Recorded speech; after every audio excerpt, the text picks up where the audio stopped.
The autumn wind cut through the thin jacket of a 13-year-old girl as she stood outside Antonio's, one of the fanciest restaurants in downtown Chicago. Her name was Lucy, and she was shaking, though not just from the cold. Under her worn-out beanie, her head was completely bald. The chemotherapy had taken her hair months ago, along with so much else. Lucy pressed her face against the glass window, watching families inside laughing over pasta and wine. The smell of garlic bread drifted out every time the door opened, making her stomach twist with hunger. She hadn't eaten anything real in 2 days, just some crackers she found in a church donation box and water from public fountains. Her mother was in the hospital again, the county hospital, the one that smelled like disinfectant and broken dreams. Mom had collapsed 3 days ago while cleaning office buildings at night. Too much work, too little sleep, too much worry. Now Lucy was alone, sleeping in their old car that barely ran anymore, parked behind a grocery store where security didn't chase her away. But Lucy had noticed something during her weeks of wandering these streets. Antonio's had a beautiful black piano sitting in the corner. Nobody ever played it. It just sat there, shiny and silent, like it was waiting for someone, and Lucy could play. Before cancer, before everything fell apart, she had been good. Really good. Good enough that a fancy music school had wanted her to join their program. That felt like a lifetime ago. She took a deep breath and pushed open the heavy restaurant door. Warm air rushed over her, carrying the scent of tomato sauce and fresh bread. The hostess at the front desk looked up from her computer screen, and her welcoming smile immediately vanished. "Can I help you?" the woman asked, her voice suddenly cold and suspicious.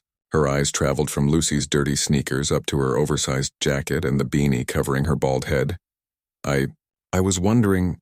Lucy's voice came out smaller than she intended. "I saw you have a piano. I can play. Really well.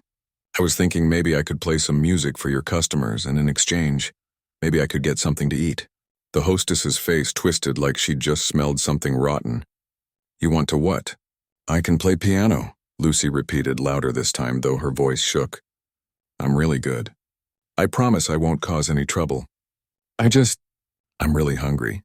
A few nearby customers turned to look. A woman in a designer dress whispered something to her husband, and they both stared at Lucy with a mixture of pity and disgust. An older man at the bar chuckled into his wine glass. "Listen, kid," the hostess said, her voice dripping with fake sweetness. "This isn't a charity. You can't just walk in here looking like that, and expect free food." Lucy felt her face burning. "I'm not asking for free food. I'll work for it. I'll play music, please. I'm a good piano player, I swear." More people were staring now. Some were already pulling out their phones. In the age of social media, everything was entertainment. Everything was content. A homeless kid begging for food? That would get views for sure. "Is there a problem here?" A deep voice cut through the growing murmur of the restaurant. The manager had appeared, a tall man in his 50s with graying hair and an expensive suit. His name tag read Mr. Romano. He looked at Lucy the way someone might look at a stray dog that had wandered into their house, something that needed to be removed quickly before it made a mess. The hostess leaned close to him, whispering rapidly. Lucy caught words like homeless and begging and making scene. Mr. Romano looked Lucy up and down, his expression unreadable. For a moment, she thought he might just throw her out. She'd been thrown out of places before. Security guards, shop owners, even a librarian once. Everyone had their reasons, and those reasons were always the same. She didn't belong. She didn't fit. She wasn't the right kind of person for their space. But then Mr. Romano did something unexpected. He smiled. It wasn't a kind smile, though. It was the smile of someone who had just thought of something amusing. "You can play piano?" he asked loudly, making sure everyone in the restaurant could hear. "Yes, sir," Lucy said quietly. "Fine," he announced, spreading his arms theatrically. "Tell you what. You can play our piano. You entertain our guests here. Really entertain them, and I'll give you a meal. But if you're wasting our time, if you're just some kid who can barely play chopsticks, you leave immediately. Deal?" The restaurant erupted in laughter. It was clear what everyone expected. They expected her to fail. They expected to be entertained by her failure. A few people were already recording on their phones, anticipating a viral moment of humiliation. Lucy's eyes stung with tears, but she refused to let them fall. She had cried enough. Cancer had taken her hair, her strength, her normal life. Poverty had taken her home, her stability, her childhood. But it hadn't taken her ability to play. That was still hers. "Deal," she whispered. Mr. Romano gestured dramatically toward the piano in the corner. "Then by all means, let's see what you've got." Lucy walked through the restaurant, past tables of people who watched her like she was a circus act. A businessman in an expensive suit made a joke to his colleague about dinner and a show. A group of teenagers giggled and pointed. An elderly woman clutched her purse tighter as Lucy passed, as if poverty might be contagious. The piano sat there, gleaming under the soft restaurant lighting. It was beautiful, a proper instrument, not like the broken keyboard she used to practice on at the community center before it closed down. Lucy's hands were shaking as she sat on the bench. Her thin fingers, marked with bruises from IV needles and rough nights sleeping in the car, hovered over the keys. Behind her, someone laughed again. Someone else said something she couldn't quite hear, but the tone was mocking. She could feel their eyes on her back, could feel their judgment, their expectation that she would fail.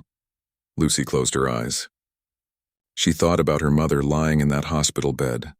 She thought about all the nights they'd spent in their car, her mom apologizing over and over for not being able to provide better.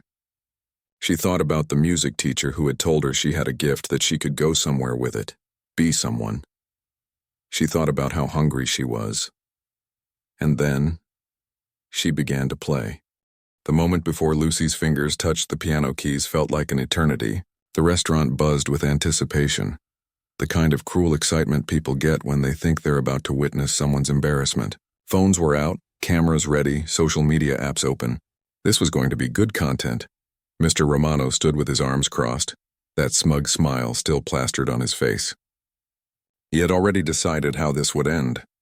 The kid would play some basic melody, maybe a nursery rhyme or a simplified pop song, prove herself to be just another delusional homeless person, and he'd send her on her way. Maybe give her a breadstick just to ease his conscience. The customers would get their entertainment and life would go on. "Any time now, sweetheart?" he called out, and a few people snickered. Lucy's hands trembled above the keys. She looked so small sitting at that grand piano, like a child playing dress-up in an adult's world. Her oversized jacket made her look even tinier, and the beanie on her bald head seemed to swallow her face. She looked fragile, like she might break apart at any moment. A woman at table 7 leaned over to her dining companion and whispered just loud enough for others to hear. "Poor thing. Someone should call child services," her friend whispered back. "I know, right? Where are her parents? This is honestly sad." But they didn't stop recording. Nobody stopped recording. At the bar, a man in his 40s wearing a designer watch checked his phone, barely paying attention. "How long is this going to take?" "I have a meeting at 7. "Just wait," his colleague said, grinning. "This is going to be hilarious. My daughter plays piano, and even she couldn't perform in a place like this without getting nervous. This kid probably can't even read music." A teenager at another table was already typing out a caption for her video, before Lucy had even played a single note. "Homeless girl tries to play piano for food. You won't believe what happens next." She added several laughing emojis and hit record. Mr. Romano checked his expensive watch. "Okay, kid. Time's ticking. Play or leave." Lucy took a deep breath. Her fingers finally settled onto the keys, and she could feel the smoothness of the ivory beneath her fingertips. It had been so long since she'd touched a real piano. Over a year. The memory of music seemed like it belonged to a different person, a different life. The old Lucy, the one with hair and health and a home she knew how to play. But this Lucy, the sick one, the poor one, the desperate one, could she still do it? She started with a single note, just one. A middle C that rang out clear and pure in the restaurant. Somebody laughed. "That's it? One note?" But Lucy didn't stop. She added another note and another, beginning a melody that most people would recognize. Chopin. Nocturne, in E-flat major. It was one of the first serious pieces she'd ever learned, back when her mom could still afford lessons, back when they lived in an actual apartment with actual furniture and actual food in the refrigerator. For the first few measures, people continued their mockery. "Oh great, she knows one classical song," someone muttered.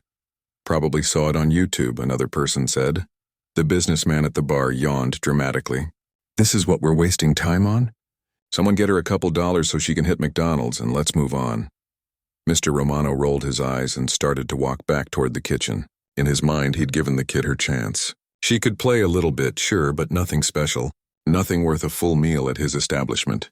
He'd have someone pack up some leftover pasta and that would be the end of it. But then something changed. Lucy's playing shifted.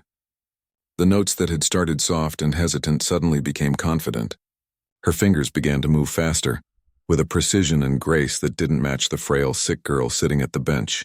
The melody swelled, filling every corner of the restaurant with sound. This wasn't just playing. This was performing. This was art. The laughter died in people's throats. The woman who had been whispering about child services stopped mid-sentence, her mouth falling open. The businessman at the bar looked up from his phone, his brow furrowed in confusion. The teenager who was recording felt her finger slip off the phone screen as she forgot to move. Transfixed by what she was hearing, Mr. Romano froze in his tracks, turning slowly back toward the piano. The restaurant, which had been full of chatter and noise and cruel amusement just moments before, fell into absolute silence. The only sound was the piano, and Lucy's playing was nothing short of extraordinary. Her thin fingers danced across the keys with a skill that seemed impossible. Each note was perfect, precisely timed, filled with emotion that a child her age shouldn't even understand yet. But Lucy did understand. She understood pain. She understood loss. She understood desperation and fear and the feeling of the world pressing down on you until you couldn't breathe. And she poured all of it into the music. Tears began streaming down her face as she played, but she didn't stop. She couldn't stop. This was the first time in months she'd felt like herself, like Lucy the piano player instead of Lucy the cancer patient or Lucy the homeless girl. For these few minutes, she wasn't defined by what had been taken from her. She was defined by what she could still give. The Chopin piece required technical mastery that took years to develop. The tempo changes, the delicate touch needed for the softer passages, the power required for the dramatic moments, all of it had to be perfectly balanced. Professional pianists spent months perfecting this piece, and here was a 13-year-old girl who hadn't touched a piano in over a year, who was weak from hunger and sick from treatment, playing it like she'd been practicing every single day. A waitress standing near the kitchen dropped the tray she was holding. The crash of plates hitting the floor should have been startling, but nobody even turned to look. All eyes were locked on the small figure at the piano. At table 12, a woman felt tears spring to her eyes, though she couldn't explain why. There was something in the music, something raw and real and heartbreaking. It wasn't just notes and rhythm. It was a story being told without words. The businessman at the bar set down his phone completely, his meeting forgotten. His colleague sat motionless, his earlier grin gone, replaced by something that looked almost like shame. The teenager stopped recording and just watched, her phone lowering to the table. This wasn't funny anymore. This wasn't content. This was something else entirely. Something real. Mr. Romano stood near the kitchen entrance, and for the first time in a long time, he felt something crack in his chest. He thought about his own daughter, safe at home, well-fed, healthy, practicing her own piano in their comfortable living room. He thought about how he'd judged this girl the moment he saw her, how he'd set her up to fail for the amusement of his customers. And she wasn't failing. She was soaring. Lucy transitioned from the Chopin into something else, something people didn't recognize. It was her own composition, something she'd written in her head during the long, dark nights in the car when she couldn't sleep. It was haunting and beautiful, filled with longing and hope and sorrow all mixed together. She played like someone who had nothing left to lose, because she didn't. This was everything. This moment, this piano, this music. It was all she had. The restaurant had become a concert hall. That's the only way to describe what was happening. Antonio's, with its expensive wine and fancy pasta dishes and wealthy clientele, had transformed into something sacred. The clinking of silverware had stopped. The quiet conversations had died. Even the kitchen staff had emerged from the back, drawn by the sound of something they couldn't quite believe. Lucy's fingers moved across the piano keys like water flowing over stones, natural and effortless despite the year-long gap since she'd last played. Her original composition filled the space with emotions that words could never capture. It was the sound of a mother working 3 jobs and still coming up short. It was the sound of waking up in a car when you used to have a bedroom. It was the sound of losing your hair in clumps and watching your reflection become someone you don't recognize.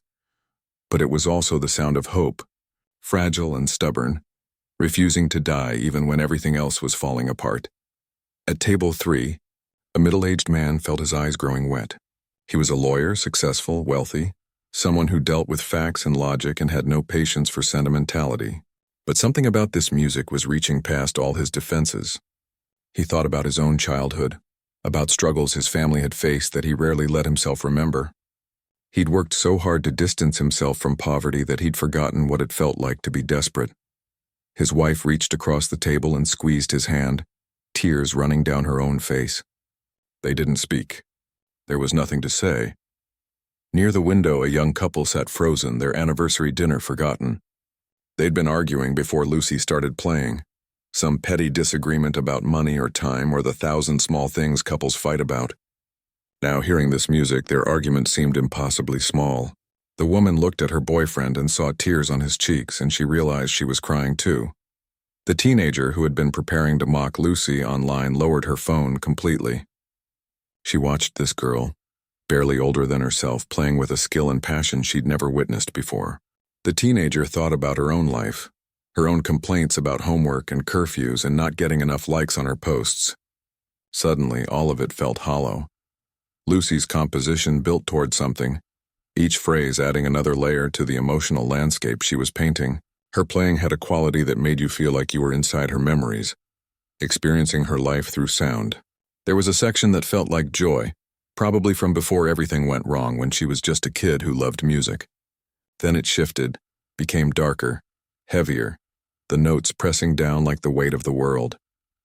A food critic who happened to be dining at the restaurant that evening sat with his pen hovering over his notepad.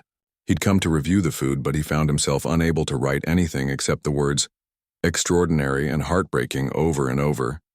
He'd been to concerts at Symphony Center, had heard world-renowned pianists perform. But there was something about this performance that felt different. Raw, honest, unpolished in the way that made it more real than any professional performance could be. At the bar, the businessman who had made the joke about dinner and a show felt sick to his stomach. He'd been recording this on his phone initially, planning to share it in his group chat, have a laugh with his colleagues. Now he couldn't even look at the screen. His finger hovered over the delete button, and after a moment of hesitation, he pressed it. The video vanished. It wasn't enough to erase what he'd done, what he'd thought, how quickly he'd judged this child. But it was something. Mr. Romano stood near the piano now, close enough to see Lucy's face clearly. The tears streaming down her cheeks, the way her bottom lip trembled even as she played perfectly, the bruises on her thin arms, the way her collarbone jutted out sharply, evidence of weight loss that shouldn't happen to someone so young. He saw his own daughter in her, and the thought made his throat tight. What if it was his child sitting there, sick and homeless and desperate? What if it was his daughter who had been mocked and judged and set up to fail for entertainment? The shame hit him like a physical blow. Lucy's composition reached its climax, a soaring melody that seemed to be reaching for something just out of grasp. Hope, maybe, or salvation, or just one more day of survival.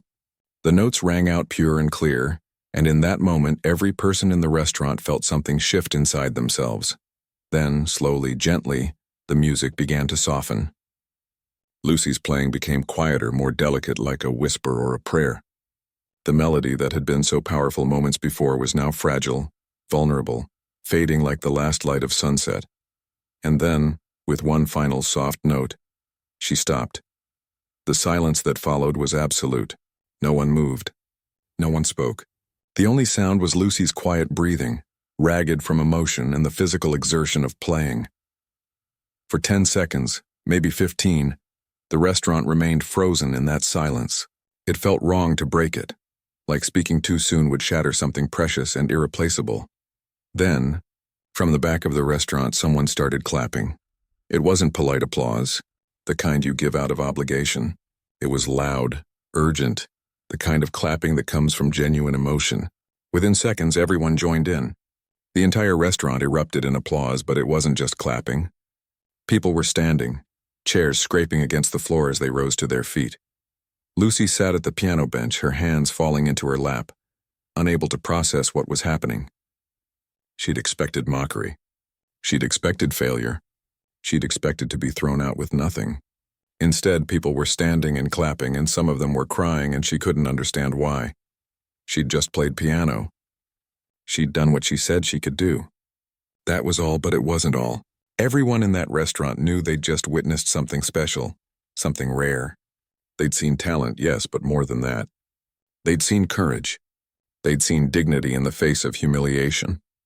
They'd seen a child who had every reason to give up, who had nothing left, still finding something beautiful to give to the world.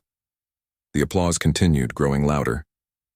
The woman at table 7 who had whispered about child services was crying openly now, her earlier judgment replaced by something that looked like regret. The lawyer was standing and clapping so hard his palms hurt. The young couple was holding each other, both wiping away tears. And in the back of the restaurant, near the kitchen, a woman suddenly stood up so quickly her chair fell backward. She was in her 40s, dressed professionally, with glasses and kind eyes that were now wide with shock. She stared at Lucy like she'd seen a ghost. "Oh my God," the woman whispered, though no one could hear her over the applause. "That's Lucy Rodriguez." The woman pushed through the crowd, her heart pounding. She knew that playing style. She'd know it anywhere. 2 years ago, she'd worked as a music teacher at the Chicago Youth Conservatory, and there had been one student who had stood out above all others. A prodigy, a child with the kind of natural talent that only came along once in a generation. That child's name had been Lucy Rodriguez. She'd been 11 years old, bright and full of life, with a smile that lit up the room. The conservatory had offered her a full scholarship to their advanced program, a spot that dozens of talented kids would have died for. And then, one day, Lucy just stopped showing up. Her mother stopped answering calls. They'd vanished completely, and despite everyone's efforts to find them, it was like they'd disappeared into thin air.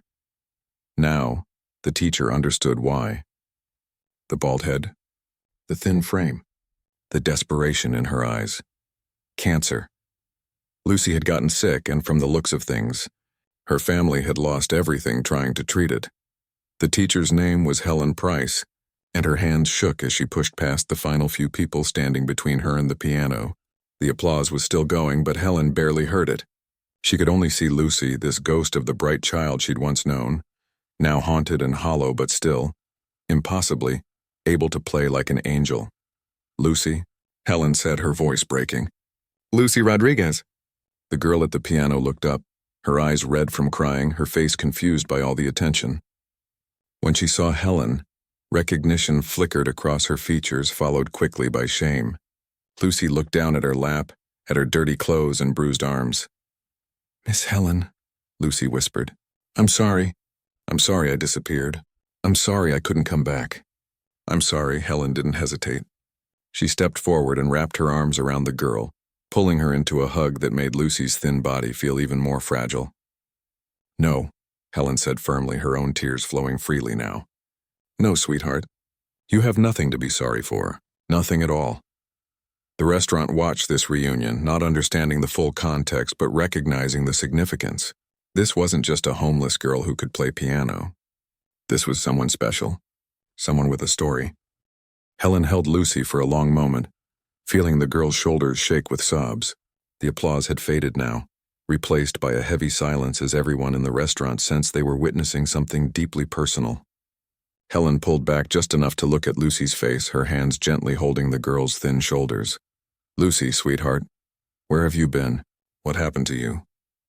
Helen's voice was soft but urgent, filled with 2 years of worry finally finding its target. Lucy couldn't meet her eyes. The shame was too great. How do you explain to someone who believed in you that you'd lost everything, that the bright future they'd promised you had crumbled into sleeping in cars and begging for food? "I got sick," Lucy finally whispered. "Leukemia. Stage 3. Helen's face went pale. Her mind raced, connecting pieces she'd never wanted to see come together. "Your mother? Is she—" "She's alive," Lucy said quickly. "She's in the county hospital. She collapsed a few days ago. She's been working so hard, too hard, trying to keep us going. But we lost our apartment, lost our insurance, lost everything. The restaurant listened in absolute silence. Even the kitchen staff stood frozen, spatulas and plates forgotten in their hands. This wasn't the story anyone had expected when a skinny kid in a beanie walked through the door, asking to play piano for food. Helen's throat tightened. How long? How long have you been?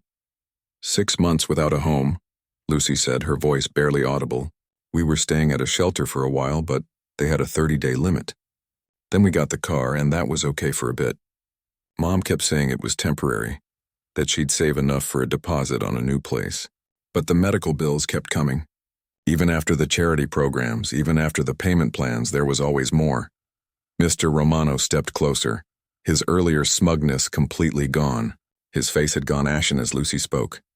He thought about the way he'd treated her, the cruel challenge he'd issued, the entertainment he'd tried to make of her desperation. He felt physically ill. The cancer, Helen asked gently. How is it now? In remission, Lucy said, and for a moment a flicker of something like hope crossed her face. 3 months in remission. The doctor said I was lucky. The treatment worked. But I need to keep up with checkups, and I need to eat right, and I need to not stress my body too much or it could come back. She laughed, a bitter sound that didn't belong in a child's throat. But when you're homeless, you can't really do any of that. A woman at one of the nearby tables covered her mouth, stifling a sob.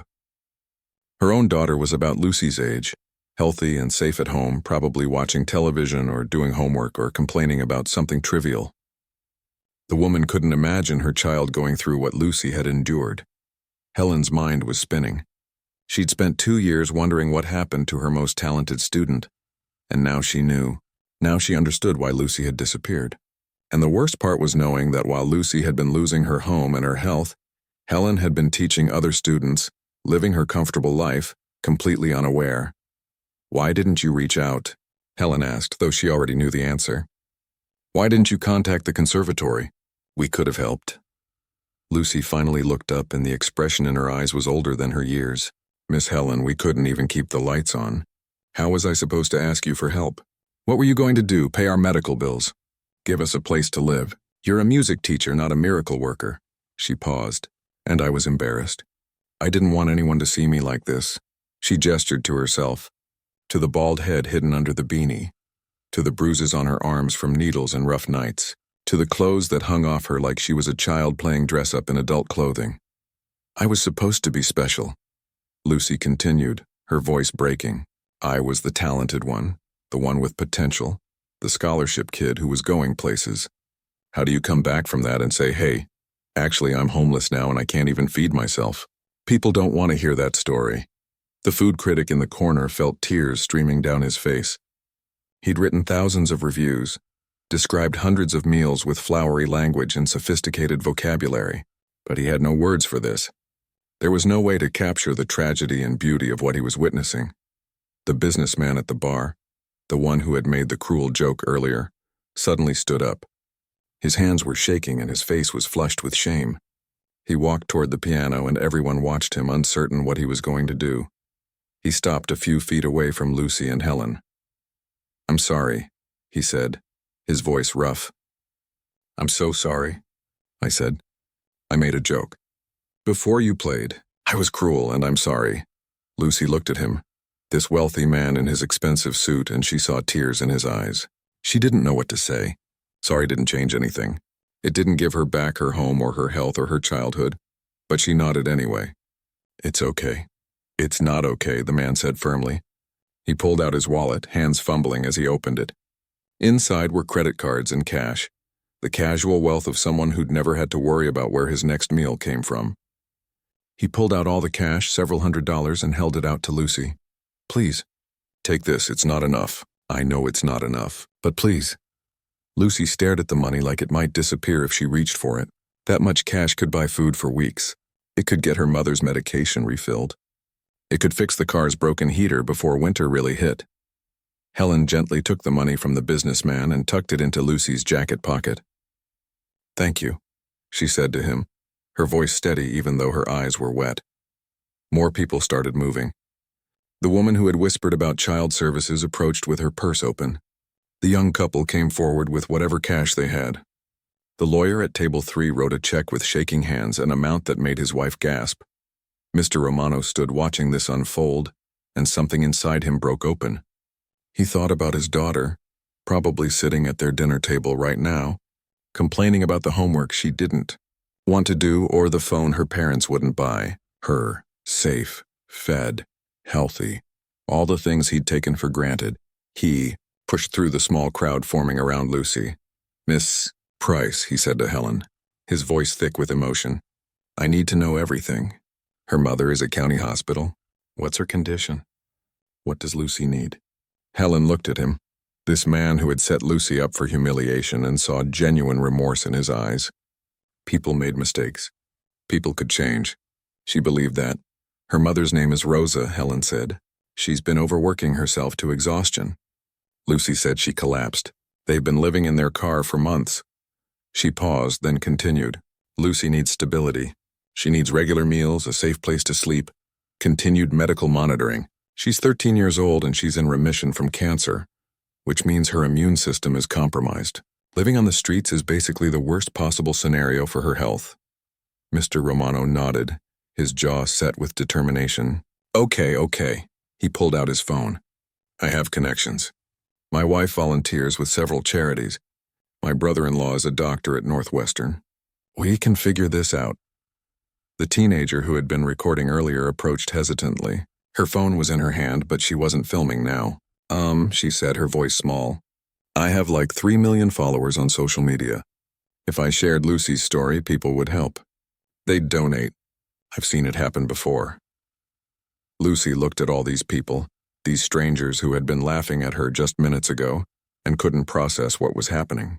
It felt like a dream, the kind she'd had in the car on cold nights when she imagined rescue coming from nowhere. "I don't understand," she said quietly. "Why do you all care now? 10 minutes ago you were laughing at me." The question hung in the air, uncomfortable and true. The restaurant fell silent again, everyone confronted with their own earlier cruelty. It was the lawyer who finally spoke up. "Because 10 minutes ago we didn't see you," he said, his voice heavy with guilt. "We saw a homeless kid, a problem, an inconvenience. We didn't see a person. We didn't see..." He struggled for words. "We didn't see someone's daughter, someone's student, someone with a gift that we could never match in 1,000 lifetimes. We saw what we wanted to see because it was easier than seeing the truth." "And the truth," Helen added softly, putting her arm around Lucy again, "is that you're extraordinary. You always were. You were extraordinary when you walked into my classroom 3 years ago, and you're extraordinary now. Nothing that happened to you, none of the bad luck or the sickness or the poverty, none of that changed who you are." Lucy's face crumpled and she started crying again, deep sobs that shook her whole body. Helen held her close, letting her cry, letting her release everything she'd been holding in for months of trying to be strong and survive. As Lucy cried, Helen gently guided her to sit down at one of the nearby tables.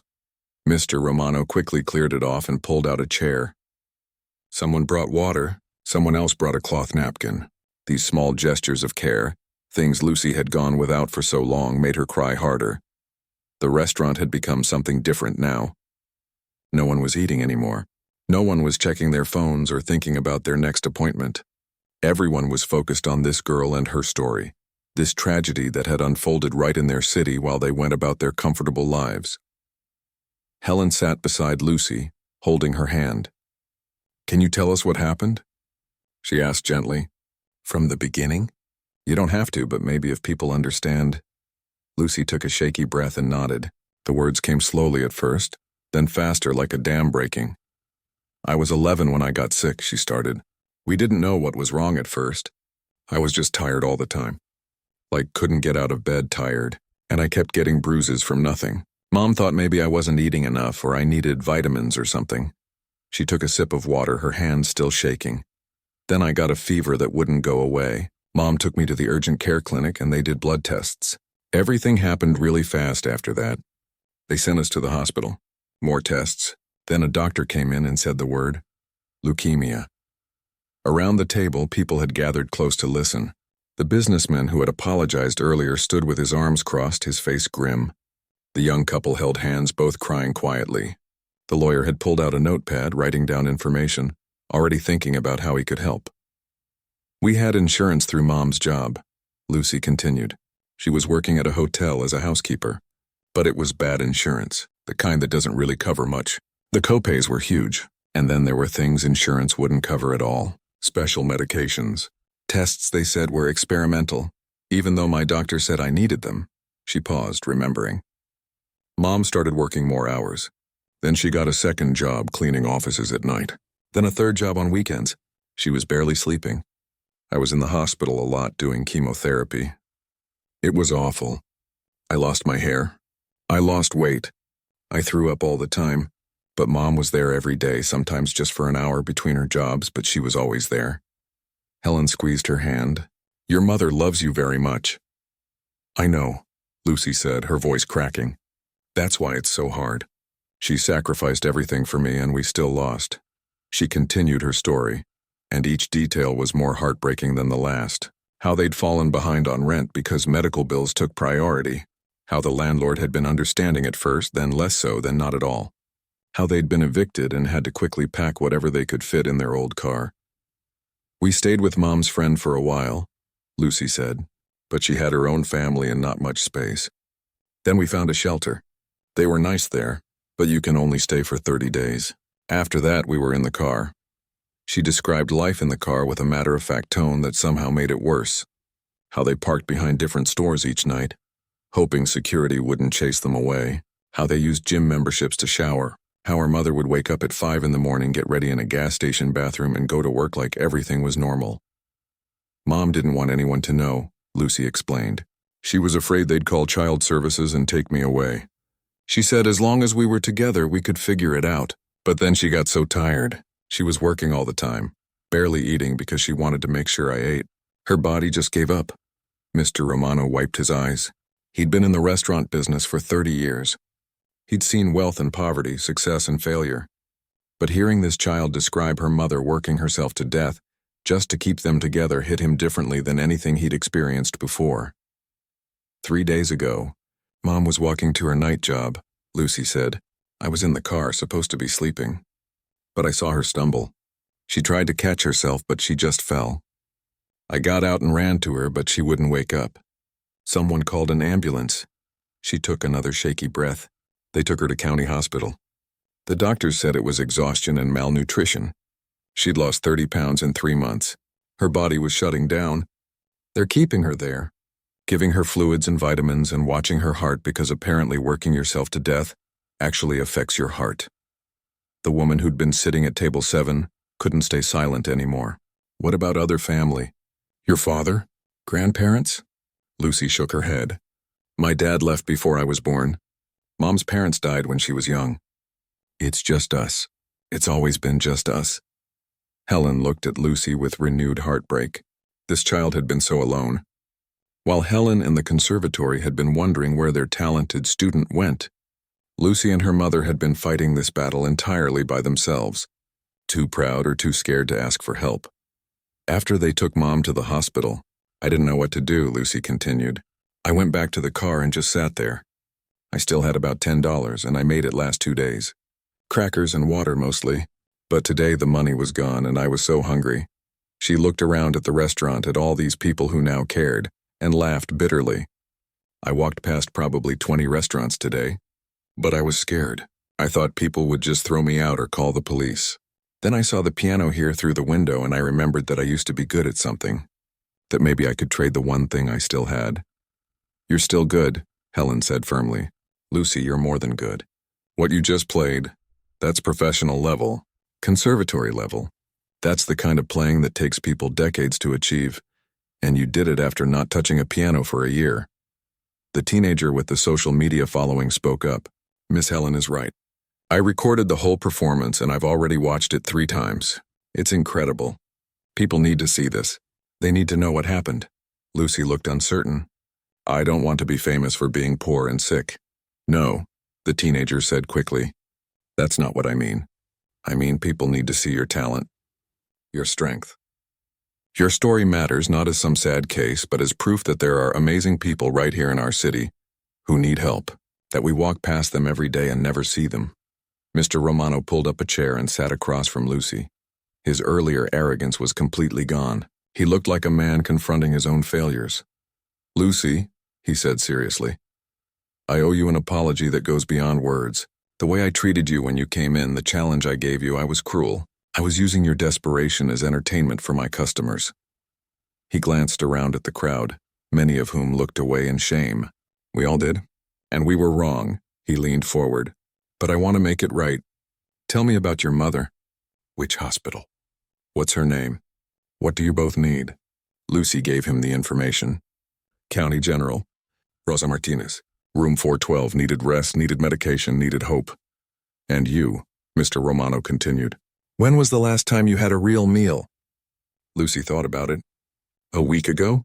Mom got paid and bought us chicken from the grocery store. We cooked it on a camping stove in the parking lot.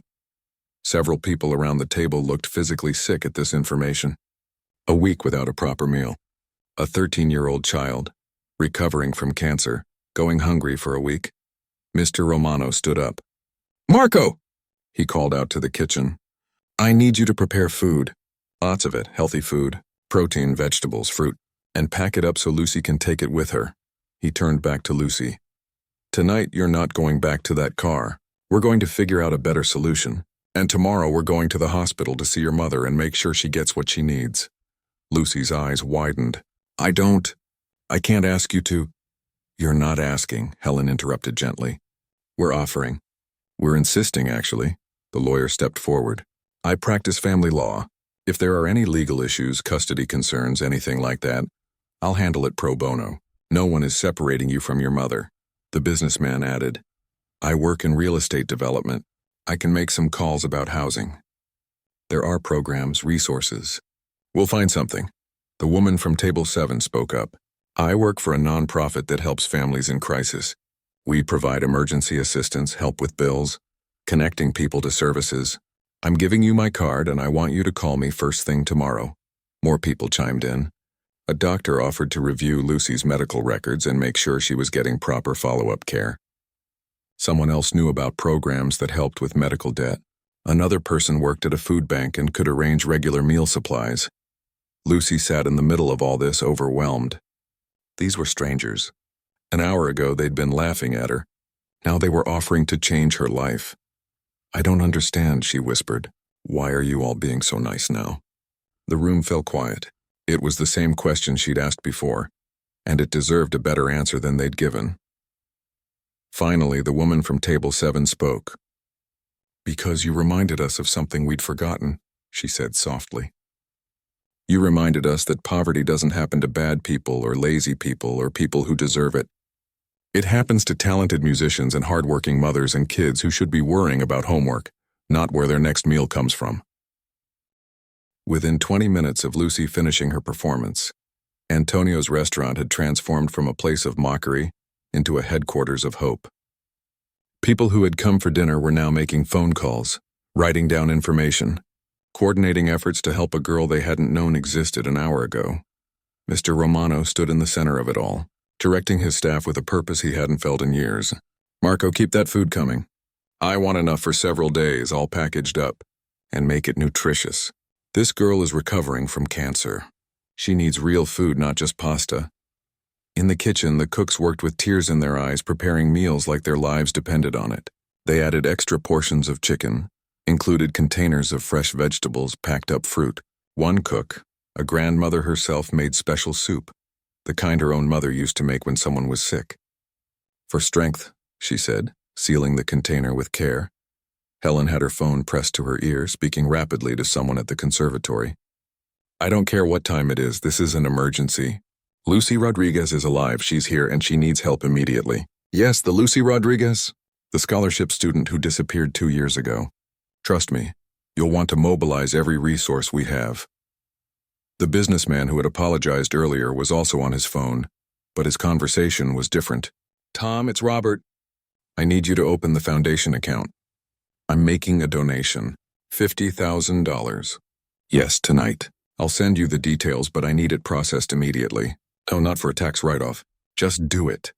He hung up and looked at Lucy, who was staring at him in shock. $50,000. That was more money than her mother made in 2 years of working 3 jobs. It's not charity, Robert said firmly, as if arguing with himself. It's an investment. You're talented enough to make it to Carnegie Hall someday, and when you do, I want to be able to say I helped get you there." The young couple, who had been arguing about their own financial problems before Lucy played, were huddled together looking at their banking app. "We can't afford much," the woman said to her boyfriend, "but we can do 200. Maybe skip that weekend trip we were planning." Her boyfriend nodded. "The trip doesn't matter. This matters." They approached Lucy shyly and handed her cash, apologizing that it wasn't more. Lucy took it with shaking hands, unable to comprehend that these strangers were giving her their vacation money. The teenager with the social media following was typing frantically on her phone. Her name was Jessica, and she had 3 million followers who watched her daily life, her fashion choices, her restaurant reviews. Now she was writing a different kind of post. "Okay," Jessica said, looking up at Lucy. "I'm going to post your story and the video of you playing, but I want your permission first. This is your life, your story. You get to decide if you want to share it." Lucy hesitated. She'd spent so long trying to hide, trying to be invisible. The idea of millions of people seeing her, knowing her situation, was terrifying. But she thought about her mother in that hospital bed. She thought about all the other families like hers struggling in silence. "Okay," Lucy said quietly. "If it helps, then okay." Jessica nodded and hit post. The video of Lucy playing, combined with the caption explaining her situation, went live to her 3 million followers. Within minutes, the views started climbing. Within an hour, it would be viral, but none of them knew that yet. For now, they were focused on immediate needs. Mr. Romano got off the phone with his wife. "All right," he said, turning to Lucy and Helen. "My wife is preparing the guest room at our house. Lucy, you're staying with us tonight. No arguments. Tomorrow we'll figure out something more permanent, but tonight you need a warm bed, a hot shower, and safety." Lucy's eyes welled up again. She'd cried more in the past hour than she had in months. "I don't know how to thank you." "You already did," Mr. Romano said, his voice thick with emotion. "You reminded me what matters. My daughter is at home right now, probably on her phone, complaining about something trivial. Tomorrow I'm going to hug her and tell her I love her and appreciate everything we have. That's because of you." The lawyer, whose name was Michael, had been scribbling notes furiously. "Okay, I've been thinking about the legal situation. Lucy, you're a minor and your mother is hospitalized. Technically, child services should be involved, but if they get involved, there's a risk of you being placed in foster care while your mother recovers." Lucy's face went pale. "They can't take me away from her, please. She's all I have." "That's not going to happen," Michael said firmly. "What we're going to do is establish temporary guardianship with Miss Helen here. With your mother's consent, of course. Helen can provide a stable home environment, and legally that keeps the family unit intact. Once your mother is back on her feet, guardianship reverts back to her. Clean, simple, legal." Helen looked surprised. Yes, absolutely. Lucy, you can stay with me as long as you need." The woman from the nonprofit, whose name was Patricia, was already making a list. "Medical expenses are the big issue here. I'm going to contact the hospital's financial aid office first thing tomorrow. Many medical bills can be reduced or forgiven for families below certain income levels. It's a bureaucratic nightmare, but I've done it before. We might be able to get tens of thousands of dollars in debt reduced or eliminated." She looked at Lucy seriously. "I can't promise we'll get rid of all of it, but we'll fight, and you won't be fighting alone anymore." A woman who had been quiet until now stepped forward. She was in her 60s, well-dressed, with kind eyes. "I'm Elizabeth Harmon. I'm on the board of the Community Health Center. We provide free medical care to families in need. I want Lucy enrolled in our program immediately. She needs regular checkups, cancer screenings, all of it. We'll make sure she gets proper follow-up care." Another person spoke up, a man in his 30s. "I own a small moving company. If you need help moving belongings, getting furniture, anything like that, we'll do it for free. Just call." The offers kept coming. A dentist offered free dental care. The optometrist offered free eye exams and glasses if needed. Someone who owned a clothing store offered to donate clothes that actually fit. A hair salon owner offered to help Lucy pick out wigs or scarves, whatever made her feel comfortable as her hair grew back. Lucy sat in the middle of this whirlwind of generosity, unable to process it all. Just an hour ago, she'd been hungry, desperate, and alone. She'd expected mockery and rejection. Instead, she'd found an entire community of people ready to help. Mr. Romano's kitchen staff emerged with bags of food. So much food.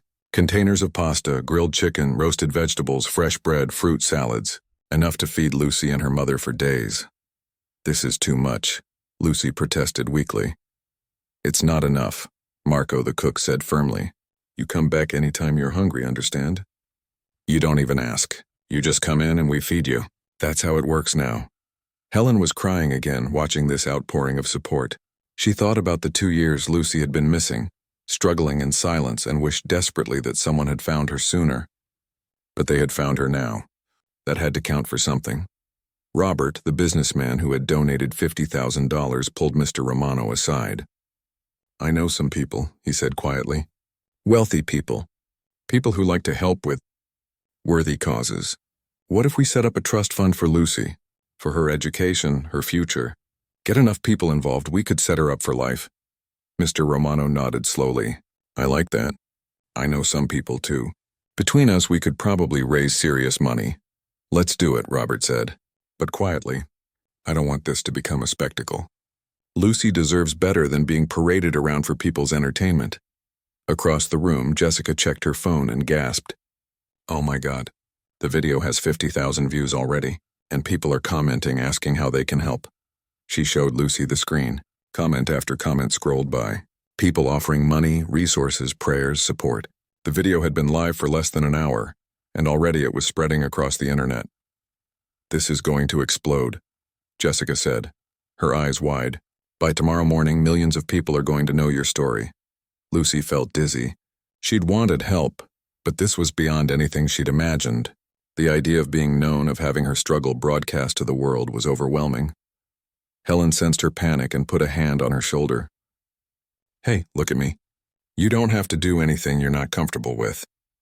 If this is too much, we can make it stop. We can keep this private. Lucy shook her head slowly. No, it's okay. If my story can help other people, other kids like me, then it's worth it. I need to see my mom. I need to tell her that everything's going to be okay. Mr. Romano checked his watch. It was nearly 9 o'clock. County General has visiting hours until 10. If we leave now, you can see her tonight. He looked at Helen. Why don't you take Lucy to the hospital? I'll send the food along with you. My wife is preparing the house, and Lucy can come home with you after she sees her mother. Helen nodded. That works. Lucy, are you ready? Lucy stood up, her legs shaky from exhaustion and emotion. The bags of food were gathered, and several people helped carry them out to Helen's car. As Lucy walked through the restaurant toward the door, people reached out to touch her shoulder to wish her well, to press business. County General Hospital smelled like antiseptic and sadness. Lucy had spent enough time in hospitals to know that smell anywhere.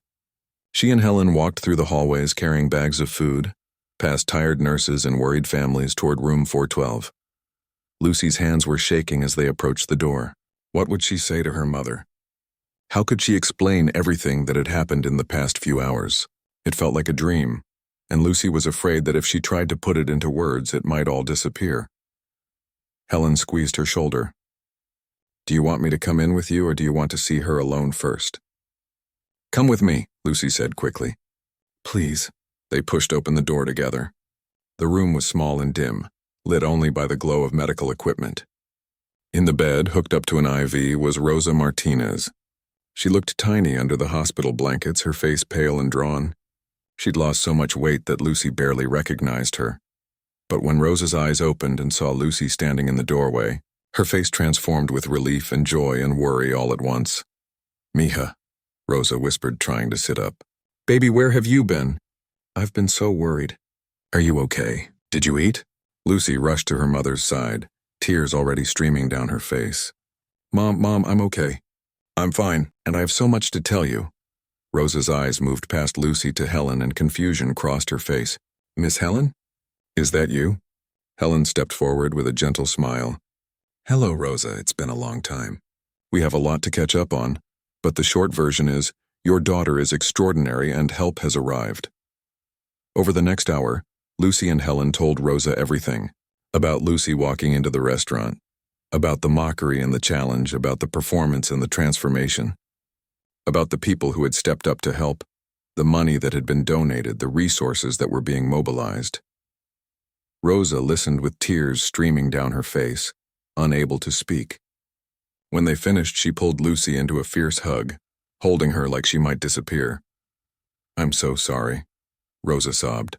"I'm so sorry I couldn't protect you. I'm sorry you had to go through that."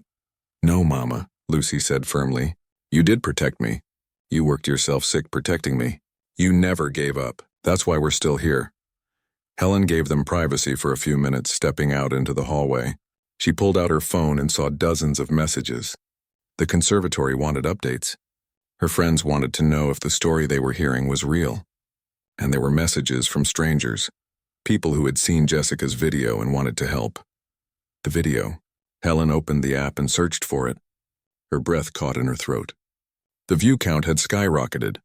What had been 50,000 views an hour ago was now approaching 500,000, and it was still climbing.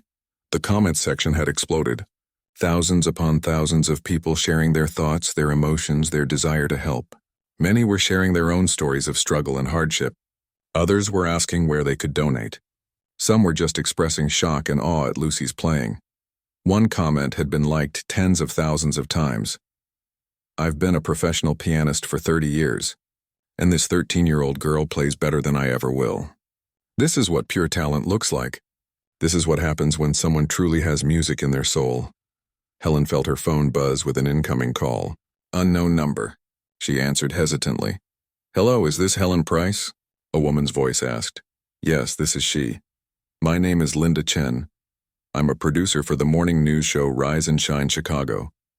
We've seen the video of Lucy Rodriguez, and we'd like to interview her tomorrow morning. We want to share her story with our viewers." Helen's mind raced. I need to talk to Lucy and her mother about that. This has all happened very fast." Of course, Linda said quickly. "But you should know this story is already going national. CNN picked it up. So did the major news networks. By tomorrow morning, Lucy is going to be known across the country. It would be better if she could control her own narrative rather than having it told for her." Helen promised to call back and hung up. National news. This was bigger than any of them had anticipated. She stepped back into the room where Lucy and Rosa were still holding each other. "We need to talk," Helen said gently. "Lucy, your video has gone viral." "Really viral? Millions of people have seen it now, and the news media wants to interview you." Lucy's eyes widened. Rosa looked terrified. "The news? Why? What's happening?" Helen showed them her phone, scrolling through the endless comments, the shares, the articles that were already being written. Lucy's story has touched people. Not just locally, but everywhere. People want to help. And help they did. By the next morning, when the sun rose over Chicago, Lucy's story had spread across the entire internet. Jessica's original video had been viewed over 5 million times. News outlets had picked it up. Celebrities had shared it. And most importantly, people had started donating. Someone had set up a crowdfunding page for Lucy and Rosa overnight. By morning, it had raised $300,000. By noon, it hit $500,000. By evening, it crossed $800,000. The donations came from everywhere. A retired teacher in Kansas donated $50 with a note saying, "Every child deserves a chance." A businessman in New York donated $10,000. A single mother in California donated $20 saying, "I know what it's like to struggle. I hope this helps, but it wasn't just money." Offers poured in from across the country. A prominent oncologist in Boston reached out, offering to review Lucy's medical records and provide a second opinion on her treatment, completely free of charge. A family in Chicago offered to let Lucy and Rosa live in their rental property rent-free for a year. A music therapy organization wanted to sponsor Lucy's return to lessons. A record label executive reached out with an unusual proposal. They wanted to produce an album of Lucy's original compositions. All proceeds would go directly to Lucy and Rosa, but also to a new fund supporting other young musicians facing hardship. Helen's phone never stopped ringing. The conservatory called, offering to reinstate Lucy's scholarship immediately and expand it to cover anything she might need. They wanted to throw a benefit concert in her honor. Robert, the businessman from the restaurant, had followed through on his promise to mobilize his wealthy connections. By the second day, he'd organized a coalition of donors who committed to establishing an education trust fund for Lucy. The goal was $2 million, enough to cover her education from now through graduate school if she wanted it. Mr. Romano closed his restaurant for lunch service that day. something he'd never done before. Instead, he gathered his staff and they prepared meals for the homeless shelter, where Lucy and Rosa had once stayed. It became a weekly tradition after that. Patricia from the non-profit worked her bureaucratic magic. She discovered that most of Rosa and Lucy's medical debt qualified for forgiveness under hospital charity programs they hadn't known existed. What had been nearly $200,000 in debt was reduced to less than $20,000. And with the crowdfunding money, that would be easily manageable. The clothing store owner came through with donations of clothes for both Lucy and Rosa. The hair salon sent over several beautiful scarves and a promise of free services when Lucy was ready. The dentist, the eye doctor, the moving company, everyone who had promised help followed through. But perhaps the most moving support came from regular people. Families who didn't have much themselves sent $5 or $10 because they wanted to be part of the miracle. Children emptied their piggy banks. Teachers, nurses, social workers, people who spent their lives helping others, they all contributed what they could. Schools across Chicago started Keys of Hope initiatives, fundraising efforts to help other families facing medical crises. Students organized bake sales, talent shows, car washes. They wanted to prove that what happened for Lucy could happen for others too. The teenager, Jessica, used her platform to highlight other people in need. She started a series called Invisible People, where she found and shared stories of those struggling in silence. Each story led to similar outpourings of support. She'd accidentally started a movement. 3 days after Lucy's performance at the restaurant, she and Rosa were discharged from their respective situations. Rosa had regained some strength, and doctors cleared her to leave the hospital with strict instructions to rest and eat properly. Lucy had spent those 3 days staying with Helen, sleeping in a real bed, eating regular meals, beginning to look less like a ghost and more like a young girl again. The moment they were reunited outside the hospital was captured by news cameras. Rosa and Lucy held each other and cried, but these were different tears. Not tears of despair, but tears of relief and gratitude and disbelief that they'd made it through. A reporter approached them with a microphone. "Lucy, Rosa, how does it feel to go from homelessness to having hundreds of thousands of people supporting you?" Lucy looked at her mother, then at the camera. "It feels like waking up from a nightmare," she said quietly. "But the scariest part is knowing there are so many other families still in that nightmare. Families who don't have a piano to play or a video that goes viral. They're still out there, still suffering, still invisible." She paused, gathering her courage. "So I want to say thank you to everyone who helped us." 6 months passed like a dream Lucy kept waiting to wake up from. But she didn't wake up because it wasn't a dream. It was real life, the kind of life she'd almost forgotten was possible. Rosa had recovered. The rest, the proper nutrition, the medical care, all of it had brought her back from the edge. She'd found a new job, one with better pay and actual benefits, working in an office instead of cleaning them. She'd gained back the weight she'd lost and the light had returned to her eyes. She was still working hard because that's who Rosa was, but now she could afford to breathe. She could afford to sleep. She could afford to be a mother instead of just a survival machine. Lucy had returned to the conservatory, picking up her studies where she'd left them 2 years ago. Her teachers were amazed at how little she'd lost during her time away. If anything, the suffering had deepened her playing, given it an emotional resonance that most musicians spent lifetimes trying to achieve. Her hair had grown back, soft brown curls that she wore proudly. The scars from IVs had faded. She'd gained weight and height, looking more like the 13-year-old she was supposed to be instead of the ghost she'd become. Her cancer remained in remission, and every checkup brought good news. The doctors were optimistic. Cautiously, carefully optimistic, but it was better than the alternative. Now, on a warm spring evening, Lucy stood backstage at the Chicago Music Hall, preparing for her first official recital. The concert hall seated 2,000 people and every seat was filled. News of the performance had spread quickly. Some people had come to hear the talented young pianist they'd read about. Others came because they'd been part of her story, part of the miracle that had saved her. Helen stood beside her, adjusting Lucy's dress, fussing over details the way a proud parent might. "How are you feeling?" "Nervous?" Lucy smiled. "A little, but good nervous. The kind of nervous that means you care about what you're doing." Through a gap in the curtain, Lucy could see the audience filing in. She recognized so many faces. Mr. Romano was there with his wife and daughter sitting in the third row. His daughter had become Lucy's friend and they studied together sometimes. Robert, the businessman, was there with his wife. The young couple from the restaurant, Patricia from the nonprofit, Michael, the lawyer, Jessica, the teenager who had shared her story and started a movement. But Lucy had insisted on one thing when planning this concert.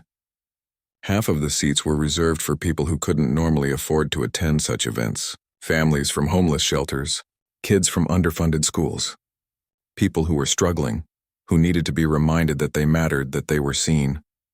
Among those guests was a family Lucy had personally invited. A mother with 2 young children who were currently living in their car, just like Lucy had been. Lucy had met them at a shelter where she now volunteered, and she'd seen herself in the mother's exhausted eyes and the children's quiet hunger.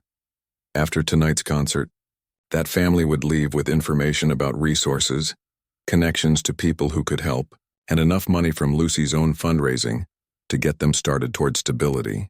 Lucy had learned that her story gave her power, and she was determined to use that power to help others. Rosa sat in the front row, tissues already in her hand because she knew she'd cry. Beside her sat the oncologist from Boston who had reviewed Lucy's case and helped optimize her treatment plan.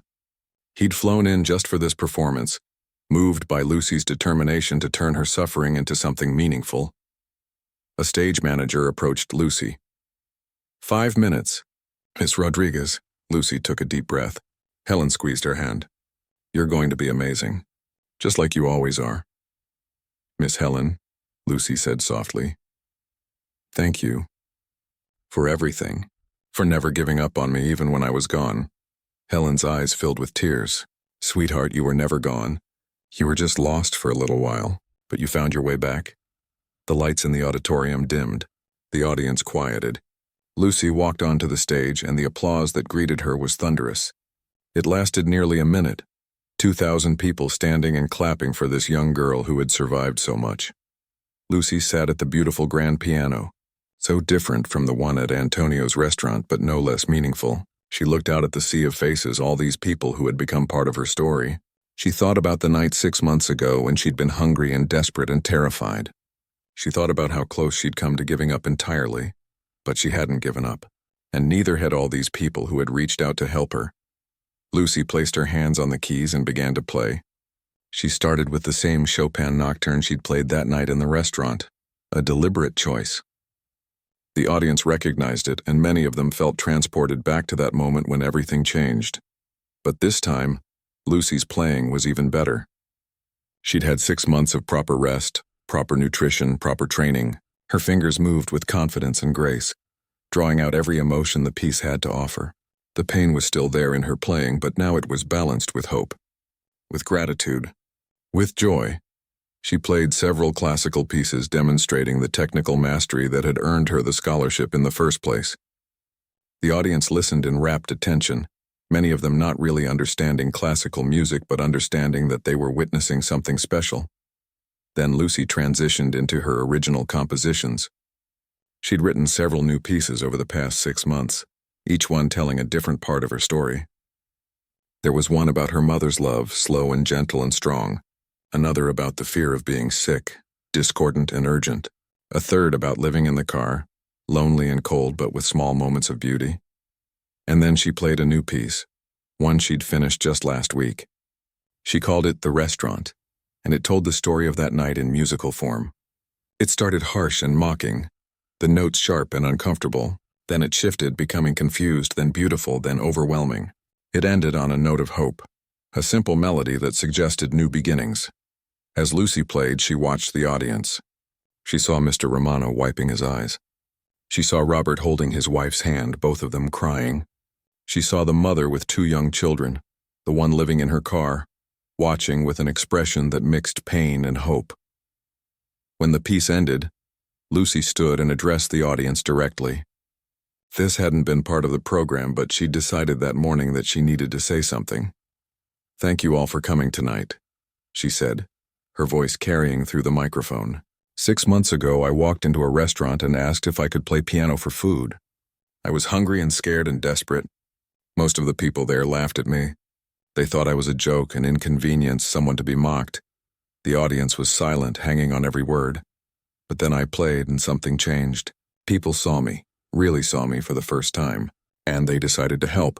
Not because I earned it or deserved it, but just because I was a human being who needed help. She paused, looking out at all the faces. That's what I learned from all of this. That we have the power to see each other or to look away. We have the power to help or to ignore. And when we choose to see, when we choose to help, miracles happen. Lucy gestured to the reserved section where the families from shelters and struggling communities sat. These people here tonight, they're just like I was. They're fighting battles you can't see. They're trying so hard to survive, to keep going, to protect their families, and they're invisible to most of the world. Her voice grew stronger. But they're not invisible to me. And after tonight, they won't be invisible to you either, because I'm using this concert to launch something new. It's called the Keys of Hope Foundation.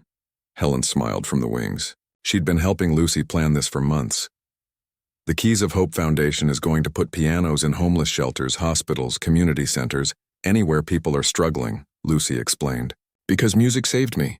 It gave me a way to express what I couldn't say. It gave me a skill that opened doors. It gave me hope when I had nothing else. She looked at her mother in the front row. But more than that, we're going to provide direct support to families facing medical crises. Help with bills, help with housing, help with food. The kind of help that keeps families together instead of tearing them apart. The audience began to applaud, but Lucy held up her hand. I'm not doing this alone. I've partnered with organizations across the city who already do this work. Patricia's nonprofit, Mr. Romano's restaurant, which now provides meals to families in need. Michael's legal services, all of them. We're bringing together resources to make sure what happened to me and my mom doesn't happen to other families. She smiled, a real smile that reached her eyes. Because here's what I learned. One person's story can change things, but a community working together can change everything. The applause that followed was deafening. People were standing again, cheering, many of them already pulling out their phones to donate to the new foundation. By the end of the night, Keys of Hope would have raised over $200,000 in initial funding. But Lucy wasn't finished playing. She had one more piece to perform, and this one was the most important. She'd written it specifically for this moment, and she called it, We Are All Visible. It was a piece that started with a single note, quiet and alone,